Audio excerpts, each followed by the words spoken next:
Hello friends, कैसे हैं आप लोग। आशा करता हूँ ठीक होंगे और ज़बरदस्त होंगे। तो आज की हमारी क्लास बहुत ही इंपॉर्टेंट होने वाली है और इस क्लास में हम कवर करने वाले हैं प्राचीन भारत के क्वेश्चन आंसर। ओके, और समझेंगे किस तरीके से क्वेश्चंस को अटेम्प्ट किया जाता है एग्जामिनेशन हॉल में। तो बहुत ही इंपॉर्टेंट क्लास है एंशिएंट हिस्ट्री की, यानी कि प्राचीन भारत से संबंधित जो क्वेश्चन हैं वो यहाँ पर देखने वाले हैं। तो स्टूडेंट्स आते हैं, क्लास को स्टार्ट करते हैं और समझते हैं। देखिए, एक्चुअली यहाँ पर पहला जो क्वेश्चन दिया है वो है सिंधु घाटी की सभ्यता से जुड़ा हुआ। प्राचीन भारत में अगर हमने सिंधु घाटी सभ्यता नहीं पढ़ा तो कुछ नहीं पढ़ा है, ठीक है। तो यहाँ पर ध्यान रखना है। तो सिंधु घाटी सभ्यता किस नदी के किनारे विकसित हुई थी, पहला क्वेश्चन है, बहुत इंपॉर्टेंट है। क्वेश्चन आते हैं सिंधु घाटी सभ्यता से, तो किस नदी के किनारे विकसित हुई है। ओके, कीवर्ड्स पर ध्यान देना है, विकसित होने की बात पूछी है। तो गंगा नदी किनारे ऑप्शन ए, यमुना नदी किनारे option B, option C Sindhu नदी किनारे एंड डी सरस्वती नदी किनारे। तो आप इस क्वेश्चन का भी जवाब कमेंट सेक्शन में दे सकते हैं। ओके, तो option C is right answer है, सिंधु नदी किनारे सिंधु घाटी सभ्यता विकसित हुई थी। और अगर हम बात करते हैं सिंधु नदी से संबंधित कुछ टर्म की, तो देखिए सिंधु नदी किनारे मोहनजोदड़ो बहुत महत्वपूर्ण स्थल है जो कि सिंधु नदी के किनारे ही अवस्थित था। ओके, अगर हम बात करते हैं चुनहोदड़ो की, तो चुनहोदड़ो भी हमें सिंधु नदी जो है उसके पास में ही देखने को मिलेगा, चुनहोदड़ो। ओके, इस तरीके से अगले बढ़ते हैं। नेक्स्ट क्वेश्चन क्या है, इसमें ये भी समझ लेते हैं। गंगा नदी का संबंध सिंधु घाटी सभ्यता से नहीं था, गंगा नदी का संबंध था वैदिक सभ्यता से। ओके, और यमुना नदी का संबंध सिंधु घाटी सभ्यता के साथ जोड़ते हैं, लेकिन सही मायने में जो सिंधु घाटी सभ्यता थी वो सिंधु नदी के किनारे विकसित हुई थी। अगले बढ़ते हैं। देखिए क्वेश्चन नंबर 2 है, हड़प्पा सभ्यता का खोज वर्ष क्या है। ठीक है, तो इसका मतलब यह है कि हड़प्पा सभ्यता जो है किस वर्ष खोजी गई थी। तो अगर हम बात करते हैं 1901, यानी कि 1901 में खोजी गई थी। ऑप्शन बी 1921 में, ऑप्शन सी 1931 एंड डी 1942। तो इसका राइट आंसर क्या होगा आप यहाँ पर बता सकते हैं। देखिए हड़प्पा सभ्यता की अगर हम बात करें तो हड़प्पा सभ्यता का जो खोज वर्ष है वो है 1921, और 1921 में ही हड़प्पा सभ्यता खोजी। किसने खोजी, समझने की बात यह है कि हड़प्पा सभ्यता की खोज की थी दयाराम साहनी ने। ओके, यहाँ नाम लिख लीजिए, दयाराम साहनी, दयाराम साहनी। और कौन सी वर्ष, 1921 में। ठीक है, उसके बाद मोहनजोदड़ो की खोज हुई है 1922 में राखालदास बनर्जी के द्वारा। तो इन सब बातों पर भी विशेष ध्यान रखना है, फैक्ट्स को ध्यान रखना है, हालांकि सन से रिलेटेड क्वेश्चंस पूछे जाते हैं। ऑप्शन नंबर 3 को समझिए। देखिए मोहनजोदड़ो का अर्थ क्या है। ठीक है, यहाँ पर इसका मतलब पूछा है कि मोहनजोदड़ो का अर्थ क्या है। देखिए एक जो सिंधी भाषा है वहां से ये मोहनजोदड़ो शब्द लिया गया है, और उसका अर्थ क्या है, मृतकों का टीला, ऑप्शन बी देवताओं का नगर, ऑप्शन सी पुराना नगर एंड डी व्यापारिक नगर। तो क्या राइट आंसर हो सकता है, आप जवाब दीजिए, ऑप्शन क्या हो सकता है इसका। ठीक है, देखिए ऑप्शन इसका है मृतकों का टीला, मृतकों का टीला इज राइट आंसर। ठीक है, और क्यों है, अगर हम बात करते हैं यहाँ पर, ये जो स्थानीय लोग हैं उन्होंने इसका नाम दिया था मृतकों का टीला। ठीक है, देवताओं के नगर से इसका कोई संबंध नहीं है। अगले बढ़ते हैं। हड़प्पा सभ्यता की लिपि कैसी थी, हड़प्पा सभ्यता की लिपि कैसी थी। लिपि का मतलब होता है जिस अक्षरों में हम लिखते हैं उसको, ठीक है, चिन्हों में लिखते हैं, वो लिपि होती है। जैसे हमारे हम हिंदी लिखते हैं तो देवनागरी लिपि है, इस तरीके से। ऑप्शन ए वर्णमाला लिपि थी, ऑप्शन बी चित्रात्मक लिपि थी एंड ऑप्शन सी देवनागरी लिपि एंड डी ब्राह्मी लिपि। तो ऐसी कौन सी लिपि थी जो हड़प्पा सभ्यता की लिपि थी, तो option B is right answer है, चित्रात्मक लिपि। ठीक है, चित्रात्मक लिपि हड़प्पा सभ्यता में इसका यूज करते थे, चित्रात्मक लिपि का, और ये बहुत फेमस लिपि रही है हड़प्पा सभ्यता की। तो वर्णमाला लिपि से इसका कोई संबंध नहीं है। देवनागरी लिपि तो बहुत बाद में आई है, ठीक है, और ब्राह्मी भी जो है अशोक के समय, अगर हम बात करते हैं, प्राचीन भारत में देखने को मिली थी हमको, मौर्य साम्राज्य में भी देखने को मिली है। तो अगले बढ़ते हैं, क्वेश्चन नंबर 5 क्या है, हड़प्पा सभ्यता का बंदरगाह नगर कौन सा था। बंदरगाह नगर का मतलब है डॉकयार्ड, यानी कि जहां पर आकर जहाज रुकते थे उस समय। तो हड़प्पा सभ्यता का बंदरगाह नगर है कालीबंगा, लोथल, धौलावीरा, बनावली।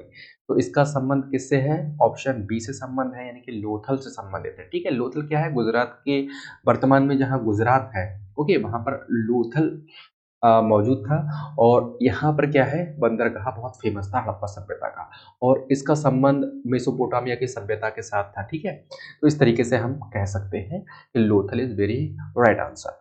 अगले बढ़ते हैं क्वेश्चन नंबर 5 के बाद क्वेश्चन नंबर 6 क्या है, देखिए हड़प्पा सभ्यता के लोग किस धातु को जानते थे, किस धातु को हड़प्पा सभ्यता के लोग जानते थे। ऑप्शन ए लोहा, ऑप्शन बी कांसा, option C steel and D चांदी। तो राइट आंसर क्या होगा इसका, देखिए ऑप्शन आप कमेंट सेक्शन में जवाब दे सकते हैं। ओके, और अपनी स्टडी को यहाँ परख सकते हैं और इसका जो राइट आंसर है वो क्या है, option B Kansa. Kansa is right answer. अगर हम बात करते हैं कांसा की, देखिए कांसा हड़प्पा सभ्यता के लोगों की एक बहुत एक महत्वपूर्ण धातु थी। ठीक है, तो कैसे कांसा किससे मिलकर बनता है, तांबा से मिलकर बनता है, तांबा और प्लस टिन का मिश्रण है। ठीक है, तो इस तरीके से हड़प्पा सभ्यता के लोग औजार बनाते थे तो कांसा से, ठीक है, बर्तनों का यूज करते थे तो कांसे के, इस तरीके से हम कह सकते हैं। क्वेश्चन नंबर 7 की अगर हम बात करते हैं, ऋग्वेद में कितने सूक्त हैं, सूक्त, ठीक है, सूक्त कितने थे, तो 1000, 1017, 1028, 1050। ध्यान रखने की बात है, फैक्ट है, इस पर फोकस करना है, 1028। ओके, ऋग्वेद में क्या थे, 1028 सूक्त थे और इस क्वेश्चन का जो राइट आंसर है क्या है, सी, ऑप्शन नंबर सी। तो मैं आशा करता हूं कि स्टूडेंट्स को सूक्त के बारे में पता होगा कि सूक्त क्या होते हैं। ठीक है, क्लियर। तो देखिए अगर मैं बात करता हूं सूक्त की, जैसे कि ऋग्वेद में सूक्त थे 1028, तो मंडल कितने थे, मंडल की अगर हम बात करते हैं तो मंडल थे 10। ठीक है, इस तरीके से कुछ अलग फैक्ट्स भी ध्यान रखना है। अगले बढ़ते हैं स्टूडेंट्स और यहाँ पर आप समझते हैं। ठीक है, क्वेश्चन नंबर 8, ऋग्वेद किस भाषा में लिखा गया था। देखिए भाषा पूछी है, ऋग्वेद की भाषा क्या है। ठीक है, लैंग्वेज के बारे में बात हो रही है यहाँ पर। पाली भाषा में, प्राकृत भाषा में, संस्कृत भाषा में या ब्राह्मी भाषा में। तो इसका आंसर आप बताइए जल्दी से, पाली भाषा में क्या ऋग्वेद लिखा गया था या संस्कृत भाषा में लिखा गया है। तो option C is right answer, Sanskrit भाषा में। प्राचीन संस्कृत, वर्तमान समय में जो संस्कृत बोली जाती है वो उस संस्कृति की बात नहीं हो रही है। ये कौन सी संस्कृति की बात हो रही है, ये बात हो रही है वैदिक संस्कृति। ओके, वैदिक संस्कृत, वैदिक संस्कृत यानी कि वैदिक काल में जो संस्कृत का यूज करते थे, बोलते थे, उस संस्कृत की भाषा। ठीक है, अगले बढ़ते हैं, पाली भाषा का संबंध किससे है, इसको समझिए। पाली भाषा का संबंध रहा था बौद्ध ग्रंथों से। प्राकृत भाषा जो है जिसे हम मागधी भाषा ही बोलते हैं, ब्राह्मी मौर्य समाज में यूज की जाने वाली भाषा थी, एक्चुअली लिपि थी, ब्राह्मी लिपि थी। ठीक है, अब वैदिक काल में सभा का प्रमुख कार्य क्या था, इसको समझिए। वैदिक काल में सभा का प्रमुख कार्य क्या था, सभा एक्चुअली क्या थी सभा। अगर हम बात करते हैं, न्याय करना, धार्मिक मामले देखना, राजनीतिक मामले देखना या सैन्य मामले देखना। Option A, B, C and D में से आप राइट आंसर को चूज कर सकते हैं। क्या राइट आंसर है, तो लगाइए option C is right answer. राजनीतिक कार्यों को देखने का कार्य किसका था, तो सभा का था। अगर मैं बात करूं वैदिक काल में सभा का प्रमुख कार्य क्या था, वैदिक काल में जो सभा थी वो एक तरीके से राजा की सलाहकारी परिषद हुआ करती। ठीक है, राजा को क्या करती थी, ये सलाह देती थी। कैसे सलाह देती थी, राजा किस तरीके का काम करेगा उससे रिलेटेड सलाह किसका काम था, यहाँ पर सभा का काम था। ठीक है, तो question number 9 is right answer. इस तरीके से हम कह सकते हैं। और रही बात न्याय की, तो न्याय क्या है, बाद में विकसित हुई थी, ये संस्था जो है बहुत बाद में विकसित हुई थी। और धार्मिक मामले जो हैं, जैसे कि अगर हम बात करते हैं तो जो वैदिक काल में सभा का प्रमुख कार्य धर्म से जुड़ा हुआ नहीं था। और राइट आंसर इसका क्या है, राजनीतिक मामला। ठीक है, क्वेश्चन नंबर 10 क्या है, देखिए वैदिक काल में राजा को क्या कहा जाता था। इंपॉर्टेंट क्वेश्चन है, राजा, राजा को क्या कहा जाता था, किनको, महाराज, ऑप्शन बी सम्राट, ऑप्शन सी राजन एंड ऑप्शन डी नरेश। क्या कहा जाता था, तो इसका राइट आंसर है राजन। Okay, option C is right answer. क्यों, देखिए राजन जो है वैदिक समय में, वैदिक काल का मतलब क्या है, उत्तर वैदिक काल। ओके, इस तरीके से हम बात कर सकते हैं, या ऋग्वैदिक काल। तो उस समय जो राजन को हम क्या कहते थे, राजा बोलते थे। सम्राट और महाराज और नरेश बाद के टर्म है। ठीक है, इस तरीके से हम कह सकते हैं कि राजा इज राइट आंसर। और उस समय जो वैदिक काल का जो राजा हुआ करता था वो बहुत शक्तिशाली नहीं था। शक्तिशाली इसलिए नहीं था क्योंकि उसके जो डिसीजन हुआ करते थे, निर्णय जो भी लेता था, वो सभा जो सभा होती थी उसकी सलाह पर लेता था। ठीक है, वो सलाह जो भी देती थी सभा, उस तरीके से वो निर्णय लेता था। इसलिए हम कहते हैं कि वैदिक काल का जो राजा था वो ज्यादा शक्तिशाली नहीं था। अगर हम बात करते हैं उत्तर वैदिक काल में मुख्य व्यवसाय क्या था, बहुत इंपॉर्टेंट क्वेश्चन है। देखिए हम कहाँ से आ गए, वैदिक काल से उत्तर वैदिक काल। ठीक है, तो सबसे पहले हमने क्या पढ़ा था, हड़प्पा सभ्यता के बारे में। उसके बाद हमने क्या पढ़ा, वैदिक काल, जिसमें हम ऋग्वैदिक काल के बारे में बात कर रहे थे। अब हम किसके बारे में बात कर रहे हैं, उत्तर वैदिक काल। तो इस तरीके से हमारा एक ऑर्डर है एंशिएंट हिस्ट्री का। ठीक है, तो अगले बढ़ते हैं क्वेश्चन नंबर 11। शिकार, व्यापार, ऑप्शन सी कृषि एंड मछली पालन, क्या हो सकता है राइट आंसर। तो इसका राइट आंसर है कृषि। ओके, वैदिक उत्तर वैदिक काल के जो लोग थे उनका मुख्य व्यवसाय क्या था, कृषि था। कृषि इज राइट आंसर। ठीक है, अगर हम बात करते हैं शिकार, तो शिकार एक आदिम व्यवसाय था, बहुत पहले, वैदिक काल से, ऋग्वैदिक काल से भी बहुत पहले। ठीक है, ये क्या होता था, शिकार करते थे। और मछली पालन ये सब बात की बात है। लेकिन कृषि की अगर हम बात करें तो कृषि जो होता था उत्तर वैदिक काल का मुख्य व्यवसाय था। ठीक है, इस तरीके से आपको इस क्वेश्चन में कोई भी कंफ्यूजन नहीं होगा। और स्टूडेंट्स को मैं बता दूं, अगर आपको प्रॉपर क्लास करना है, यूपी पुलिस कांस्टेबल से रिलेटेड क्लास करना है, तो हमने एक बैच लॉन्च कर दिया है जिसका नाम है गरुड़ बैच, यानी कि यूपी पुलिस कांस्टेबल भर्ती गरुड़ बैच। ओके, तो गरुड़ बैच में आप क्या एनरोल कीजिए और वहां से आप क्लास कर सकते हैं। और कुछ क्लासेस आपको जो है यूट्यूब पर भी मिल जाएंगी। ठीक है, और अगर आपको फ्री टेस्ट अटेम्प्ट करना है तो आप सा एजुकेशन एकेडमी का ऐप डाउनलोड कीजिए और वहां पर आप फ्री अटेम्प्ट टेस्ट अटेम्प्ट कर सकते हैं। आपको मैं अगर हिंट दे देता हूँ थोड़ा सा समझने के लिए, देखिए आपको क्या करना पड़ेगा, गूगल प्ले स्टोर पर जाना पड़ेगा, वहां पर आपको लिखना पड़ेगा सा एजू इस तरीके से और अकेडमी। ओके, एकेडमी, तो वहां पर क्या होगा, आपको ऐप दिखाई दे जाएगा शाइजू एकेडमी का, और वहां पर आप इसको इंस्टॉल कर लीजिए और इस तरीके से वहां फ्री अटेम्प्ट टेस्ट को कवर कर लीजिए। ठीक है, अपनी रैंक भी देख लीजिए किस तरीके से आपकी तैयारी है। तो हम बढ़ते हैं अगले क्वेश्चन नंबर 12 में। उपनिषद किससे संबंधित है, उपनिषद की अगर हम बात करते हैं तो क्वेश्चन नंबर 12 कर्मकांड से, भक्ति से, दर्शन से एंड युद्ध से। तो option A B C and D में क्या राइट आंसर हो सकता है, आप बता सकते हैं क्या हो सकता है राइट आंसर। देखिए अगर हम बात करते हैं कर्मकांड, तो कर्मकांड का जो संबंध है वो बहुत बाद का है, धार्मिक मामला है इसमें। और अगर हम बात करते हैं इसमें जो सही आंसर होगा वो क्या होगा, option C is right answer, यानी कि दर्शन, दर्शन इज राइट आंसर। ठीक है, ऐसा क्यों, देखिए कर्मकांड की अगर हम बात करते हैं तो ये कर्मकांड जो होते थे वो ब्राह्मण ग्रंथ, जैसे हम बात करें प्राचीन भारत में तो ब्राह्मण ग्रंथ हुआ करते थे, तो उन ब्राह्मण ग्रंथों का एक हिस्सा था कर्मकांड। ठीक है, अगर हम बात करते हैं भक्ति की, तो भक्ति का संबंध किससे था, जैसे मध्य भारत में भी आप देखते होंगे भक्ति, तो भक्ति ज्यादातर जो है सामाजिक व्यवस्था से जुड़ा हुआ टर्म है भक्ति। ओके, अगर हम बात करते हैं एक तरीके से दर्शन, तो दर्शन इज राइट आंसर उपनिषद में। ठीक है, युद्ध तो राजा महाराजाओं की एक उससे बहुत संबंधित था, क्षेत्र विशेष के लिए लड़ते रहते थे।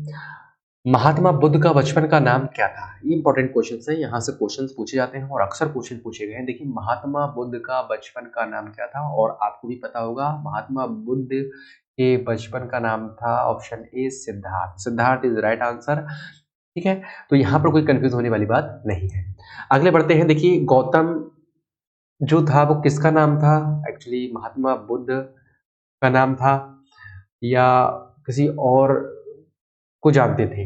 तो गौतम एक्चुअली क्या था, महात्मा बुद्ध का एक गोत्र था। गोत्र जानते होंगे आप सब लोग, एक ही कुल में जन्मे व्यक्ति को किससे कनेक्ट करते हैं, गोत्र से। ठीक है, तो गौतम कहाँ से लिया गया है, वो महात्मा बुद्ध के गोत्र था। ठीक है, Siddharth is right answer. Option number 14 पर आते हैं, बुद्ध को ज्ञान की प्राप्ति कहाँ हुई थी। बहुत क्वेश्चन है, कई बार पूछा गया है, बुद्ध को ज्ञान की प्राप्ति कहाँ हुई है, सारनाथ में हुई, आप जानते हैं, हम भी जानते हैं।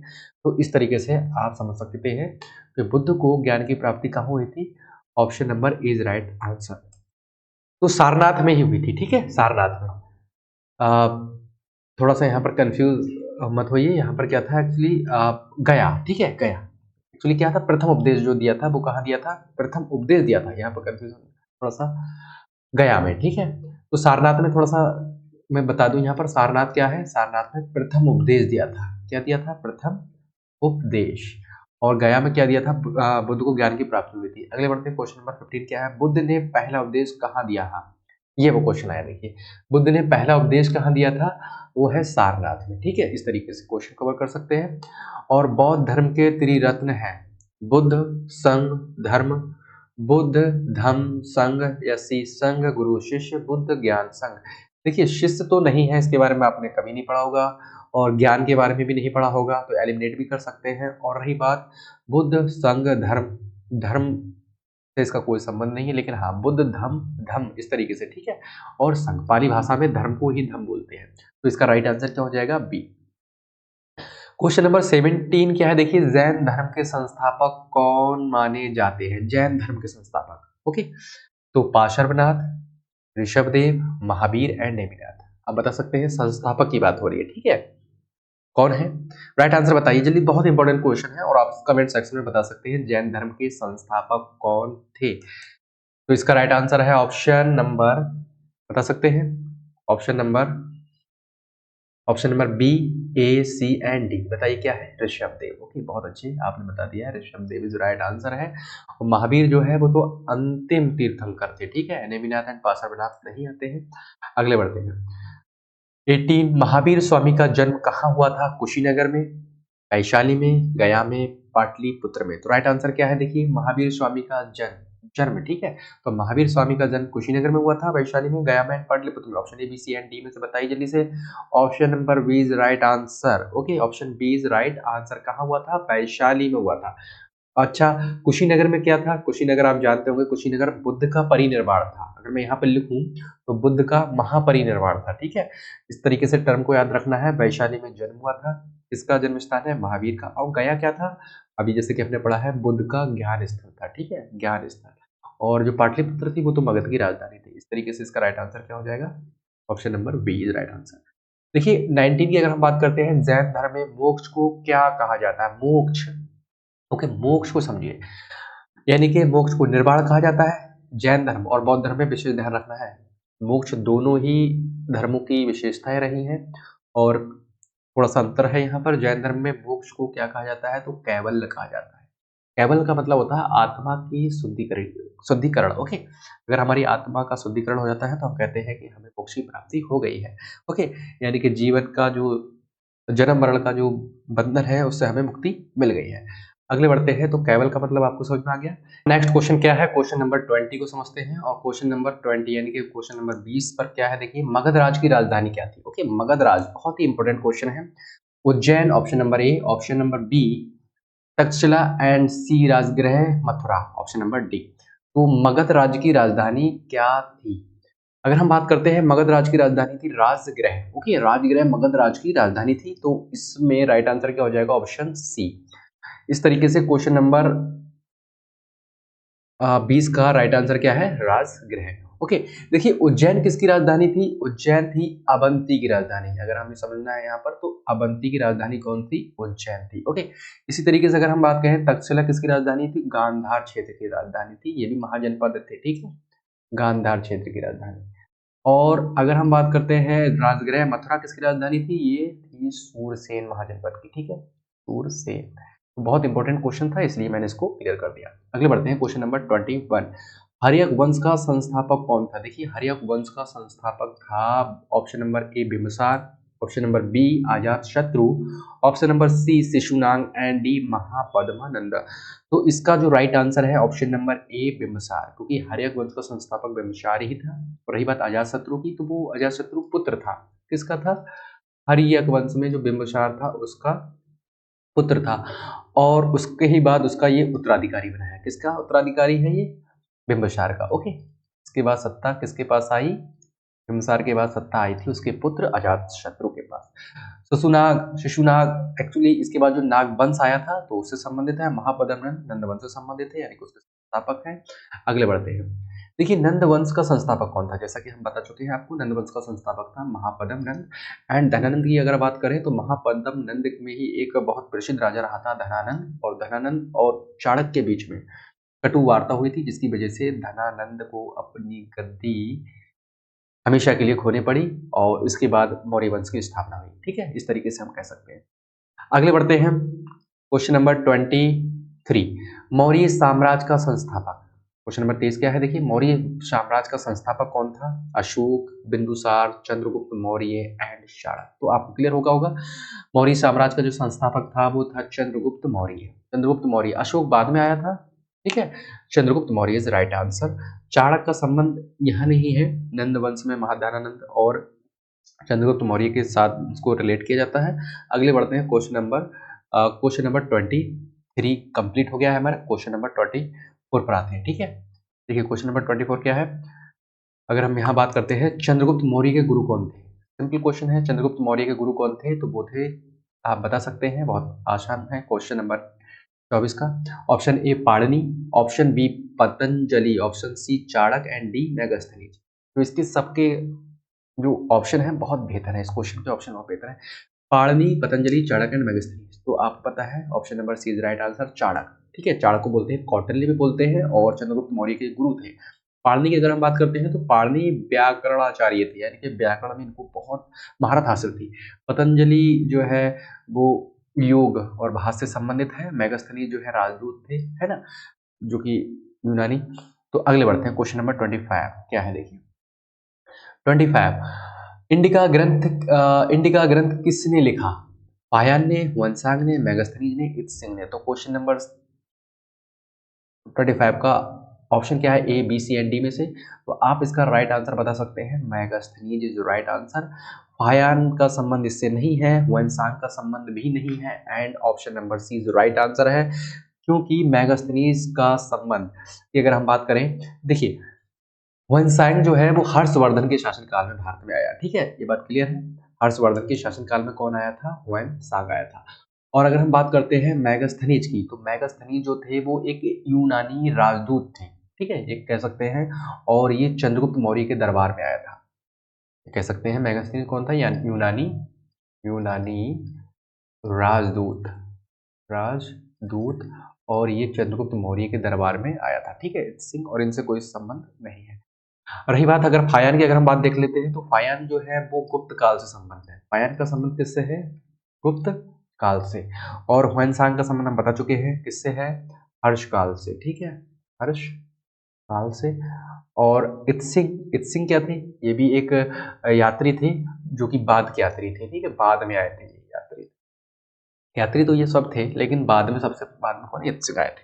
25 की बात करते हैं, 26 पर आते हैं। क्वेश्चन नंबर 26, अशोक के अभिलेख किस लिपि में मिले हैं? देखिए देवनागरी लिपि, ऑप्शन बी ब्राह्मी लिपि, option C Pali and option D Sanskrit लिपि। तो जो लिपि है वो कौन सी है? देवनागरी लिपि तो बाद की लिपि है, ये तो नहीं हो सकती। पाली लिपि का संबंध किससे है? वो बौद्ध ग्रंथों से ज्यादा संबंध है उसका। संस्कृत भाषा का संबंध किससे है? वैदिक ग्रंथों से है। तो लिपि की अगर हम बात करते हैं, ये भाषा है, पाली भाषा है, ब्राह्मी लिपि। Okay, option number B is right answer है। तो इस तरीके से आप कमेंट सेक्शन में बता सकते हैं कि क्या है इसका right answer. Option number B Brahmi. Okay, इस तरीके से क्वेश्चन नंबर क्लियर हो गया है। तो इस तरीके से क्वेश्चन नंबर ये क्लियर हुआ। अगले बढ़ते हैं क्वेश्चन नंबर 27।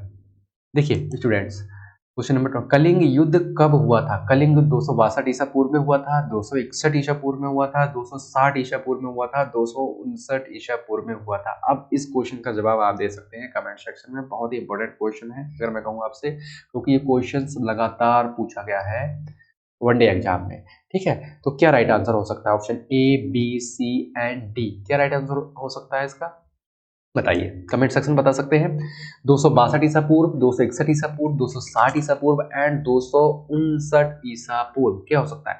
तो इसका right answer option number B 261 ईसा पूर्व। ओके, 261 ईसा पूर्व इज राइट आंसर। ऐसा क्यों है? देखिए कलिंग का जो युद्ध हुआ था वो अशोक के जीवन का एक बहुत बड़ा युद्ध था, और अशोक का हृदय परिवर्तन जो हुआ था वो भी कलिंग के युद्ध से ही हुआ था। और अशोक ने यहाँ पर बहुत ज्यादा रक्तपात किया था, और उसको देखकर कलिंग के इस युद्ध को देखकर अशोक चेंज हुआ, उसका हृदय परिवर्तन हुआ। और इसके बाद उसने, अशोक ने क्या किया? धर्म की नीति अपनाई, यानी कि धर्म के रास्ते पर चल दिया। तो इसका इसलिए राइट आंसर हो गया। इसलिए मैंने आपसे पूछा था कि बहुत क्वेश्चन बेहतर है ये, ठीक है। क्वेश्चन नंबर 7 के बाद क्वेश्चन नंबर 28 क्या है? देखिए 28 को समझिए। अशोक के शिलालेखों की संख्या कितनी है? ठीक है, एकदम फैक्ट्स है। शिलालेखों की संख्या कितनी है? शिलालेख का मतलब होता है जिन लेखों को हम चट्टानों पर लिखते हैं, दीवारों पर लिखते हैं, वो शिलालेख बोलते हैं, ठीक है। तो अशोक के शिलालेखों की संख्या कितनी है? 12, 13, 14, 15। Option A B C and D में से आप चुन सकते हैं, यानी कि सॉरी यहाँ पर आप लगा सकते हैं, टिक लगा सकते हैं, क्या राइट आंसर हो सकता है। तो 12, 13, 14, 15 में से कौन सा राइट आंसर है? क्वेश्चन नंबर 28 बता सकते हैं। तो अशोक के शिलालेखों की कितनी संख्या है? ऑप्शन नंबर सी, यानी कि 14। देखिए, अशोक के जो प्रमुख शिलालेख हैं वो 14 ही माने जाते हैं, ठीक है? जिनमें शासन, नैतिकता और प्रशासन से जुड़े आदेश हैं, ठीक है? इसलिए हम कह सकते हैं शासन, प्रशासन और नैतिकता से जुड़े जो आदेश हैं वो 14 शिलालेख में हैं, तो 14 शिलालेख में हैं। ये 14 गुड आंसर है। अगले बढ़ते हैं। गुप्त वंश का संस्थापक कौन था? समुद्रगुप्त, चंद्रगुप्त, चंद्रगुप्त द्वितीय, कुमारगुप्त। देखिए, गुप्त वंश का संस्थापक, तो आपको क्लियर होगा कि यहाँ से संस्थापक से रिलेटेड क्वेश्चंस बहुत ज्यादा मैंने रखे हैं, क्योंकि क्वेश्चंस ऐसे पूछे जाते हैं और इंपॉर्टेंट क्वेश्चन है। तो ए बी सी डी में से आप बताइए क्या राइट आंसर हो सकता है गुप्त वंश का संस्थापक से जुड़ा हुआ। तो क्या है आप बता सकते हैं? समुद्रगुप्त, चंद्रगुप्त, चंद्रगुप्त द्वितीय एंड कुमारगुप्त। बताइए। तो चंद्रगुप्त प्रथम इज राइट आंसर, गुप्त वंश के संस्थापक हैं। और अगर आप मैं बताऊं तो चंद्रगुप्त ने क्या किया है, लिच्छवी जो राजकुमारी थी उससे विवाह किया था और विवाह करने के बाद इस गुप्त शक्ति को मजबूत किया। ओके, और यहाँ से एक गुप्त वंश का वास्तविक उत्थान हुआ था। अगले बढ़ते हैं क्वेश्चन नंबर 20 के बाद कौन सा है? क्वेश्चन नंबर 29 के बाद 30। Okay, question number 30। देखिए, क्वेश्चन नंबर 30 में आते हैं और यहाँ समझते हैं समुद्रगुप्त को किस नाम से जाना जाता है? महान शासक के नाम से, भारत का नेपोलियन से, धर्मराज से, चक्रवर्ती से। तो इस क्वेश्चन का जवाब आप देंगे और बहुत ही इंपॉर्टेंट क्वेश्चन है, A B C and D में से आप बता सकते हैं क्या हो सकता है। देखिए, लगातार क्वेश्चन ऐसे पूछे जाते हैं। तो राइट आंसर क्या हो जाएगा इसका क्वेश्चन? भारत का नेपोलियन कहा जाता है, ठीक है? समुद्रगुप्त को क्या कहा जाता है? भारत का नेपोलियन कहा जाता है। ये आप जानते हैं, इसको कहा जाता है समुद्रगुप्त को। और ये बात किसने कही थी? ये बात कही थी स्मिथ ने, बी ए स्मिथ नाम के एक इतिहासकार है। उन्होंने कहा था कि समुद्रगुप्त ने बहुत सारी विजय की थी और इस आधार पर समुद्रगुप्त को भारत का नेपोलियन भी कहा जाता है।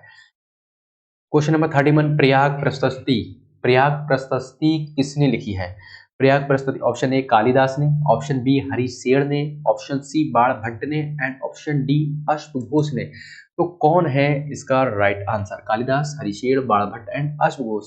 तो प्रयाग प्रशस्ति किसने लिखी है? हरिशेर ने लिखी है, ठीक है?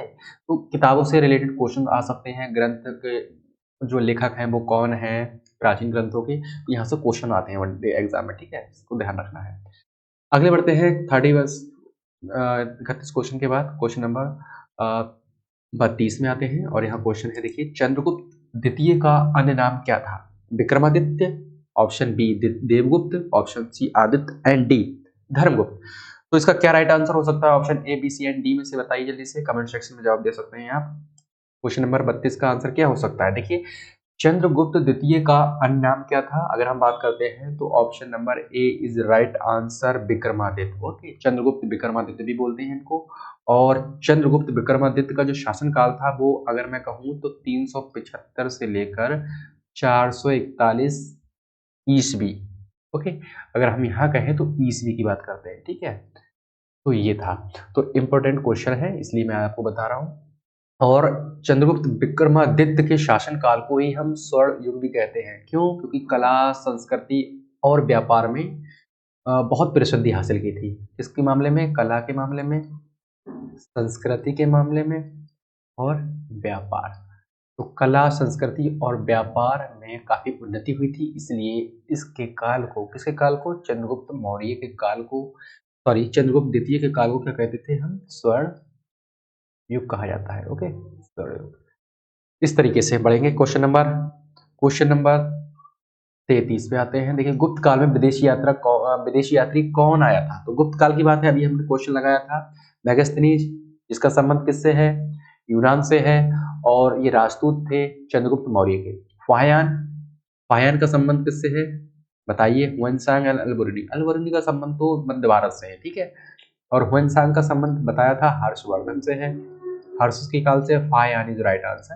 तो ऑप्शन नंबर 20 राइट आंसर क्या है? Fahien. Okay, Fahien is right answer. Question number आते हैं 33 के बाद 34 में। गुप्त काल को क्यों स्वर्ण युग कहा जाता है? तो हम बता चुके हैं, कला के मामले में, साहित्य के मामले में, विज्ञान के मामले में। Option A B C and D में से आप चुन सकते हैं। क्या हो सकता है राइट आंसर 34 का? देखिए, कला, कला के मामले में हमने बताया था आपको, साहित्य बताया था अभी, बताइए। साहित्य क्या बताया था? विज्ञान बताया था। तो किसके मामले में हम इसको हम कहते हैं 34 का राइट आंसर बताइए जल्दी से। कमेंट सेक्शन बताइए। और सबसे पहले मैं स्टूडेंट्स को बता देता हूँ, अगर किसी ने टेस्ट अटेम्प्ट नहीं किया है तो वो टेस्ट अटेम्प्ट कर सकते हैं। फ्री टेस्ट आपको जो है ऐप पर मिलेंगे, ऐप को डाउनलोड कर लीजिए शायदू एकेडमी के नाम से प्ले स्टोर से, और वहाँ से आप ऐप पर टेस्ट अटेम्प्ट कर सकते हैं, अपनी रैंक दे सकते हैं, देख सकते हैं, ठीक है।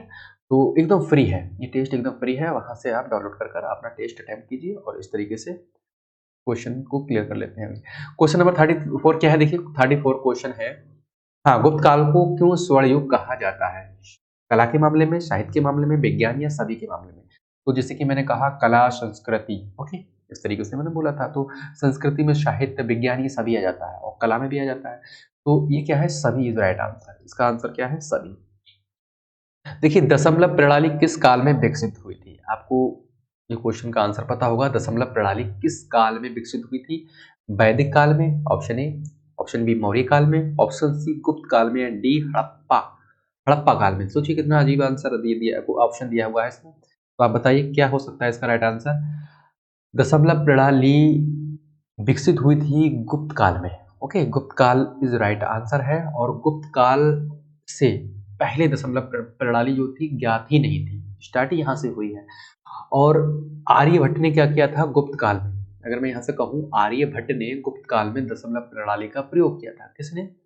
आर्यभट्ट ने। ओके, आर्यभट्ट ने। अगले बढ़ते हैं। क्वेश्चन नंबर 35 के बाद 36 आएगा। हाँ, देखिए आर्यभट्ट किस विषय से संबंधित थे? चिकित्सा से, खगोल विज्ञान से, भूगोल से, राजनीति से? बहुत इंपॉर्टेंट क्वेश्चन है। अब लगाइए क्वेश्चन, बताइए आप क्या हो सकता है इसका राइट आंसर। आर्यभट्ट किस विषय से संबंधित हैं?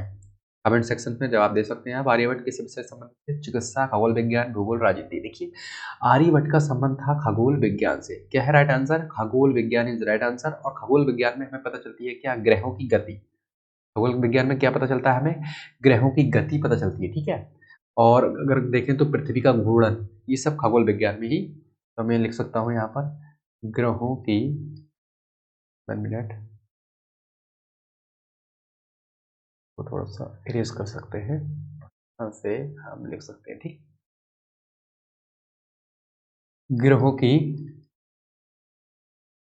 गति, ओके, और पृथ्वी का घूर्णन,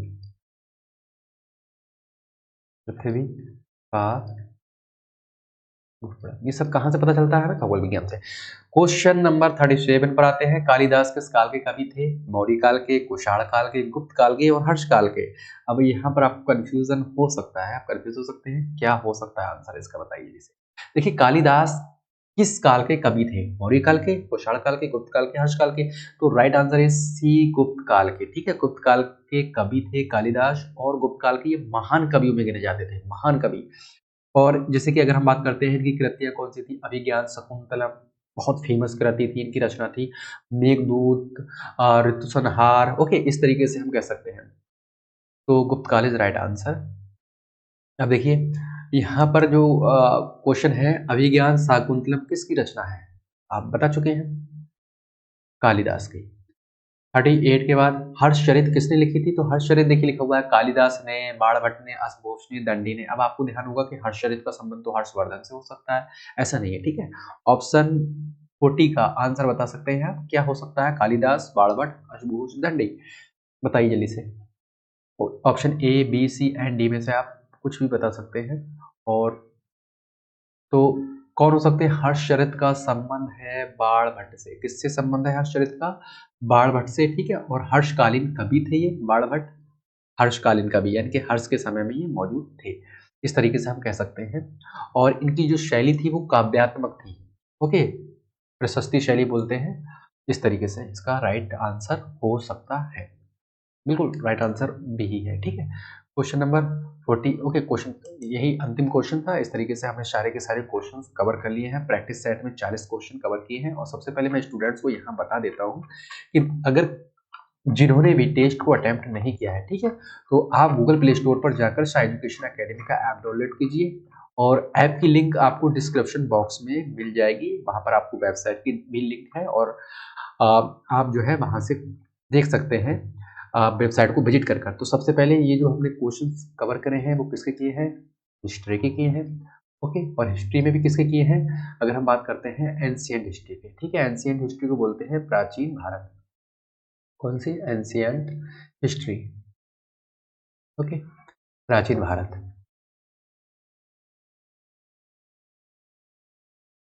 यहाँ पर हम लिख सकते हैं हिस्ट्री में प्राचीन भारत। ओके, तरीके से आपको ज़्यादा ध्यान रहेगा।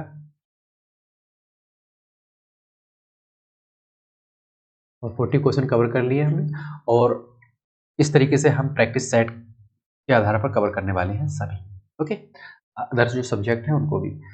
तो आज की क्लास स्टूडेंट्स इतना ही। Thank you very much.